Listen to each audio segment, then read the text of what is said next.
And I have to say, Oski, I'm so proud of you, the way that you've evolved, this mature attitude that you've evolved. Well, thank you.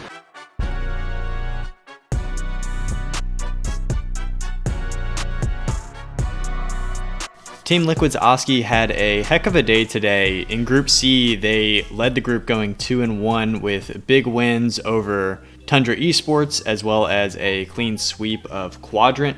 And Oski was a big part of Team Liquid's success, having just an incredible statistical output today. And our sample size has gotten pretty big on Oski already, even though he's one of the youngest players in the RLCS. The end of today marked his 300th game at an S tier or A tier level. So that's all of our online and international major competitions. Now, it's a really small sample size. We only got to see them play 3 series, but these statistical upticks that Oski delivered today are a lot more impressive than what we saw in the fall split, and he was awesome then too. If we take all of the players from North America and Europe from the fall split, and we're just talking about our online regionals here, Oski was 6th in goals per game with a .82 goals per and 7th in shots at 3.37. And both of those numbers were even higher for Oski in competition today.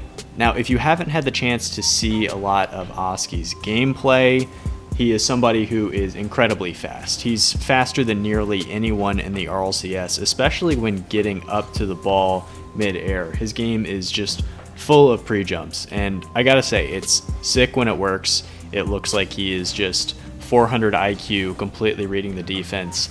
But one of the rubs on Oski's game thus far, and even in today's competition still, is it can really kill his team when these pre-jumps don't work. You'll probably see some in the film that we have behind us, but a lot of times Oski gets up so early that he can actually be detrimental to his own ability to make a play on the ball. It reminds me of kind of these young NBA players. You know, they come in, especially centers. It takes a really long time to pick up how to be defensive minded in a cohesive, team efficient way, especially early in your career. I'm sure this is something that's going to develop for Oski. This Team Liquid roster reminds me a lot of old G2, you know, back when they were really known for their offense. Looking at the numbers, Liquid appear to have elite defensive stats, but you know, when you look via eye test, it's a little hazy to just take the numbers at face value. Really, the reason that their defensive metrics are so good is because of how high they push their line, creating pressure, trying to generate a lot of shots on opponents, and really limiting the amount of time opponents have to play against Liquid on their side of the pitch. But back to some of the stuff that Oski does incredibly well. His shooting today was unbelievable. I mean, typically you pick one or the other. Either you're somebody who is shooting a lot and scoring a lot of goals, or you take somebody who is a really efficient shooter.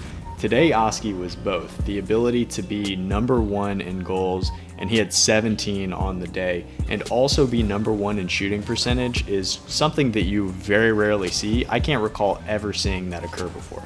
And yes, a big reason for why Oski was so dominant offensively today was because Atau took a pretty massive step back. He was down below 0.4 goals per game. He was above 1 assist per game, so that's kind of where that balancing act occurs. But we really got to see what Oski can display offensively today. I think one of the biggest question marks for me on Team Liquid at this point is, do they have the ability, do they have a killer instinct, I guess is the way I want to put it. I mean, if we go back to how they're entering this split, they leave the fall major losing to Genji, and I felt like they looked really dominant in the first game and a half, 2 games of that series, and then they seemed to really take their foot off the brake and allow Genji to kind of find their way back into that series. And that's something that we've seen previously. I mean, they won Regional 3 in fall, but that was after going to round 5 in all 3 of the regional events in the fall split.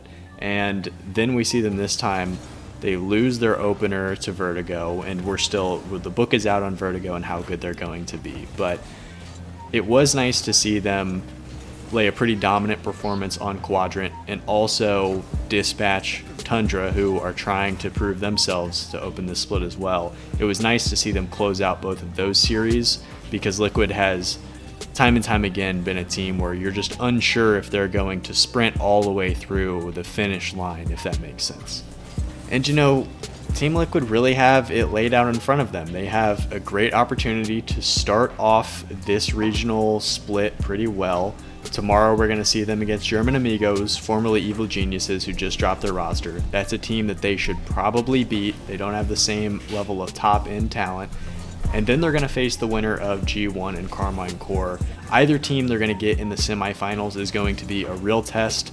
We're going to see if Team Liquid can overcome it. I think Oski is going to be a really impactful player if they are able to get over the hurdles that lay in front of them.